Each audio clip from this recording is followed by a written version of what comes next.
What is going on, everybody? It's Alex coming back at you with another video, and today we are doing the takeaways from week 2.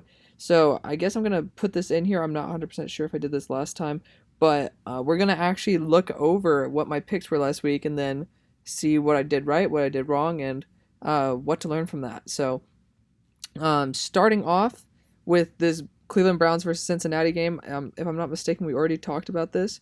However, I was right, which is pretty awesome, but Cleveland looked pretty solid, but the big takeaway was Joe Burrow's legit.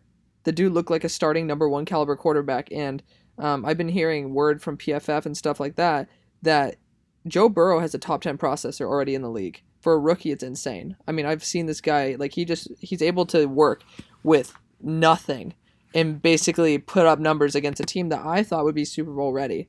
So, absolutely amazing pickup for the Bengals, my number 1 quarterback in the draft, as well as 99% of people in the world. But he's doing a very good job there. I think they need to invest more in linemen. That's my big takeaway. And the Browns, I mean, man, I don't have too much faith in them. I know, voice crack, you guys are going to get on my ass again, but let's roll with it. But yeah, that's kind of my big takeaway. Joe Burrow's legit. Like, he looked okay week 1, and like he looked good, but like obviously his situation sucked. This week he showed he's going to be a star in this league. Next game, Buffalo, Miami. I don't think we learned anything new here. You know, Fitzmagic had a bounce back week. That's great. And Jordan Howard's continuing to destroy my fantasy bench. So you bet your ass I'm swapping him for Myles Gaskin right now, because Myles Gaskin, I liked him coming out of college. I put him as like I think a 3rd or 4th round grade, and he's showing it. He's a great elusive back, very similar to Austin Eckler. So, I mean, hey, cheers to me. It's kind of nice to know that in the long run you get to see some guys starting to shape up. So, good thing for Miami, they do actually have some type of good running back core there, even though Jordan Howard, former 1,000-yard rusher, he's not doing it. But yeah, Buffalo, they're looking good. We all know now Josh Allen, he's shown some consistency, 2 weeks straight of elite play, top 10 quarterback style play. So I'm Buffalo, good job. I was happy when they selected Josh Allen too. So I'm pretty happy to see that Josh is doing a very good job. Again, wasn't too confident with him coming into the season, but he really has developed that passing game, and it looks excellent. I think he threw over 400 yards or something like that last game. Excellent player. Next, Denver, Pittsburgh. Pittsburgh defense looks easily the best in the NFL. I mean, I'm sure the NFL is also agreeing with me on this. Pittsburgh's defense is lethal. They may allow points, but when they need to lock down, they lock down. It's disgusting how good they are. Their pass rush, insane. Tyson Alualu is turning out to be an amazing run stuffer as well. Devin Bush, amazing pass coverage. In the secondary, I mean, Steven Nelson can get burned here and there, but apart from that, I mean, the secondary is doing a pretty damn good job. Again, Minkah Fitzpatrick back there, excellent job by the Pittsburgh Steelers. I didn't think it was a good pick at the time because by trading the first rounder to Miami, but it's proving to be good. Denver, I mean, they can fight, but man, losing Cortland Sutton, I mean, pony up. It's kind of sad to see that he got torn ACL, but man, I mean, Drew Driscoll, he did a pretty good job. His name's not Drew Driscoll, Jeff Driscoll. He did a very good job coming in for Drew Lock, and Drew Lock will be back in a couple weeks. But you know, Noah Fant's looking like a stud tight end. Thank you, Noah, for at least getting me within 1.2 points of winning my fantasy game for the week, and of course I lost by 1.2. But he was looking like a stud. So I liked him more than T.J. Hawkinson coming out. I like the potential more, and it's showing. Jacksonville at Tennessee. This was way too close. Gardner Minshew is showing that he can actually run an offense pretty damn well. I'm quite scared with Jacksonville. They have a very, very high-powered offense for the weapons that they have. I mean, they have an undrafted free agent running back. Like, not even undrafted free agent. Like, undrafted rookie. Like, it's just, like, it is a UDFA. But, like, just a rookie who was not wanted by anybody is starting for this team and is doing a damn good job with I think his name's Robinson. He's doing a damn good job. And the line's holding up pretty well. Minshew's slinging that fucking rock. I love it. Tennessee, Derrick Henry, you need to get some carries near the goal line and actually do something with it. Especially for my fantasy team. Again, you're the reason I fucking lost, you asshole. But Tennessee, Ryan Tannehill looks like a fucking stud. Excellent choice by signing him long term. I didn't think it was a good idea because he's been pretty ass his entire career, but he's that's a damn good investment. I believe they're paying him 22 to 25 million a year. I'm not sure, but he's worth the money. Next, Kansas City, Los Angeles. Justin Herbert. Whoa, I was wrong on him. I've had some doubts because obviously he was consistently the ideal number one pick for quite a few years coming into the college season. He just kind of dropped off and he regressed in college. I think it's the Oregon scheme. I'm honestly kind of worried that it's just the Oregon scheme that just masked the people's ability. So, yeah, Herbert looked good.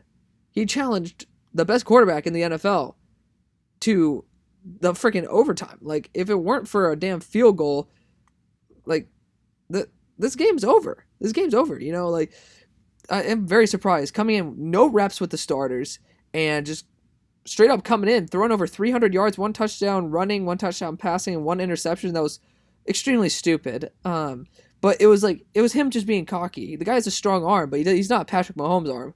You should have seen it. He just made a rookie error, and I mean that's okay. He's a rookie for Christ's sakes in his first game. So excellent play. And Patrick Mahomes, he's still that dude. You saw him. He came back. He's still that dude. Next, Baltimore, Houston. We didn't learn anything from this game. Really didn't. We all knew this was going to happen. So, this game, first one that I have to change. Indianapolis did win this game. And before everybody says Indianapolis is good, because I'm an Indianapolis fan. Not obviously like an actual fan. I'm saying I'm a fan of them this year. Minnesota was ass. Holton Hill, absolute butt cheeks. Freaking Kirk Cousins looked like he was just down and out. He was done. 3 picks. I mean, 2 picks. He threw 1 Hail Mary at the end of the half. Just did not look good at all. And they really need to get Dalvin Cook more involved. It's really embarrassing. Now, the Colts, Jonathan Taylor, very good. Very good looking. And he should be behind the damn best offensive line. But apart from that, not really too much to take away. Phillip Rivers still threw a pick here and there. And it's just, yeah, I'm not too huge of a fan of the way Phil's looking. He's looking pretty old. I'm very surprised at how crap Minnesota looks, though. I genuinely thought that they were like playoff contention, and like not playoff, like trying to get into the playoffs on like the verge, which was something that was a big take by me. Everybody was saying, "Yo, Minnesota's going to make the playoffs and they're going to be kicking ass." And so, I mean, the fact that it's even worse than I thought, very surprising to me. San Francisco, I am so sorry, guys. All of you San Francisco fans. Both of your starting pass rushers out. One of them out for the season. Your best player's out for the season. And it's like Richard Sherman was out. You have your starting running backs are out. Garoppolo is out. I mean, Garoppolo's like day to day. So at least that you guys have a little bit of silver lining. It's just not good. I'm sorry, guys. But you still kicked the ass of the Jets. And, I didn't learn anything from Sam. He sucks. I said it over and over again. One of the worst quarterbacks in the league, if not the worst. And nobody believes me. He makes here a flashy play here, a flashy play there. That's not going to get you anywhere in the NFL. Okay, you need to be consistent. This guy's ass cheeks. He's consistently ass cheeks. So, yeah, nothing learned there. Just, I'm sorry, San Francisco. Injuries this year, it's fucking insane, guys. Insane. I haven't seen it at this rate. New England, I underestimated you. I wasn't wrong with the outcome of this game, but I underestimated you. If I'm not mistaken, it was like 30 to 35. Excellent job by Cam Newton. He looks like he fits this offense very well. And overall, New England's looking like a damn good powerhouse. I can see them being a top 10 offense. Very, very good team. Even though they lost so much, it shows Bill Belichick's an excellent coach. And we all knew that, but it was, I mean, we can start giving a little more credit to Belichick over Brady at this moment. Which, I mean, age might be fucking up Tom Brady, but, for right now, it's looking like Belichick's winning this debate. And Max Kellerman's looking right. So, fuck you, Max. But, yeah, I mean, we didn't learn anything on Seattle's side except DK Metcalf is looking like he could be a top 10 wide receiver in the NFL. And I thought he was a top 3 player in the draft that he was taken, and he fell to the second round. I was like, oh my lord. Oh my lord. Just the potential in this dude. Yeah, he had a neck injury, but the potential in this guy was beyond anything. Beyond anything. The dude had like a 4.3 340 at 230 pounds, 6'3". Like, just, I've never seen those statistics ever. Absolute animal, and it's proven me right. So, I mean, not to blow smoke up my it just, I'm happy to see that at least I could have seen something in him, and I'm surprised the league just jumped away. So Yeah, overall solid game. Next, New Orleans, Vegas. I got it right. I'm gonna toot my horn on that one. I knew this one was gonna happen. Breeze. I looked at my preseason quarterback rankings. I put Breeze up in elite. He's fallen so far. This is the worst I've ever seen Drew Brees in my entire life, and it is embarrassing. This guy cannot throw a fast ball whatsoever. I've not seen this big of a regression gap ever in my career. I mean, in my career, ever in my life. Tom Brady has not taken nearly as big of a drop as Drew Brees, and it's showing. Drew Brees lost his best target, who's arguably one of the best wide receivers, if not the best in the league, and all of a sudden he's just horrible. Like not horrible, but horrible compared to what we think of Drew Brees. He legitimately is like a top 15 quarterback now, and it's a little bit scary. Vegas, you guys are looking like you're a playoff team. I'm gonna be straight up. You guys ran the ball well, even though Richard got 2 touchdowns, if I'm not mistaken, and Jacobs didn't get any. Jacobs still ran the ball really well. You have a great running attack. Your line, Richie Incognito, is looking like a fucking beast, and Derek Carr is stepping his game up, and you have a great wide receiver core. Ruggs did disappear though, but Waller is legit. So Waller will be moving up my rankings for next season, just by how amazing he looks. Vegas, you have a playoff team. Next, Bears versus Giants. This game was way too close because Trubisky, again, is ass cheeks. So I think they need to put Foles in, but they won't put him in until they're actually desperate. But the Giants, I mean, I'm sorry guys, losing Saquon, that's impossible to bear for a team that's already suffering. So I mean, at least you guys will be getting a good pick. Maybe you can get another lineman. Maybe get another guard.